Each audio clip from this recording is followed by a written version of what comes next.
अनुष्ठित है बालेश्वर उच्च माध्यमिक विद्यालय वार्षिक उत्सव।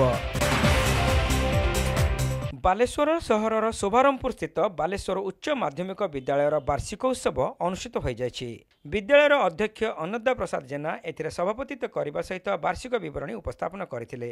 सदर विधायक मानस कुमार दत्त मुख्य अतिथि भाव जोगदे उत्सव को उद्घाटन करने सह अनुष्ठान उत्तरोत्तर उन्नति कामना करने सह छात्र छात्री उज्जवल भविष्य कामना करथिले। खाली पाठपढ़ा नुहे केंद्र सरकार जातीय शिक्षा नीति माध्यम अनुसंधानमूलक पाठ पढ़ा उपस्थित छात्र छात्री मानक विधायक श्री दत्त परामर्श देथिले। जीवन रे डाक्टर हेबो कि इंजीनियर टे हेबो कि कहा जीवन रे भल सरकारी चाकरी टे करिवो किंतु मो आपन मन कहूची एई पारे आपन को जीवन रे आपन माने बहुत बड़ सोपान को चली जाई पारंती किंतु समय अछि गोटे दिन आसीबो जो समय आपन अनुभव करिवे कि कॉलेज रो चारिकांत भीतर बितेइथिबा समय आउ केबे फेरी के आसीबन एटा होची आपन जीवन रो श्रेष्ठ मुहूर्त।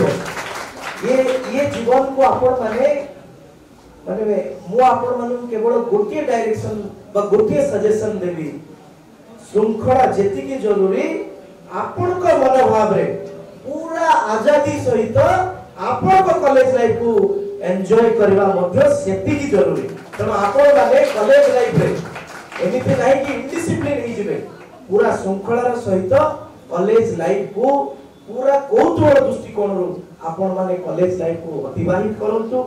मु केवल निवेदन करूछु कि आपण माने जो शिक्षा व्यवस्था रो गोटे गोटे मानदंड अछंती ये शिक्षा व्यवस्था को टिके आपण माने बुझंतु। बालेश्वर पौरपालिकार अध्यक्षा सविता साहू, स्थानीय वार्ड काउंसिलर निरुपमा दास, समाजसेवी सीताकांत स्वाई, चित्तरंजन पंडा, शैलेन्द्र प्रसाद दास, अवसरप्राप्त वायुसेना अधिकारी अशोक कुमार दास सम्मानित अतिथि भाव जोगदे निजर वक्तव्य प्रदान करथिले। पाठपढ़ारे कठिन परिश्रम कले निश्चित सफलता मिलिबा सह बापा माँ एमिति कि निज विद्यालय पई गौरव आनिब बोली अतिथि माने कहिथिले। बालेश्वर कॉलेज ए कॉलेज एटा आम कॉलेज जेहेतु आमे एठिकार आदिवासी एटा आम कॉलेज ए कॉलेजर किमिति उत्तरोत्तर उन्नति हो सेति पई हमर युव एमएलए जे मानस कुमार दत्त अनुरोध करुछि जे कि वर्तमान 5 लाख टका देइछंती एवं आगामी दिन रे तार से घर किमिति पूर्ण हो से दायित्व ताकू दिया गला। समस्त कार्यक्रम रे भाग लेइछंती आगामी दिन रे ये कॉलेज किमिति उन्नति करिवो आगर पिला मान को अनुरोध ये पाठशाला पढ़। अध्यापक रत्नाकर महापात्र मंच आह्वान करने सह अतिथि मानकर परिचय प्रदान करथिले। सभा परे पुरस्कार वितरण उत्सव अनुष्ठित होइथिला।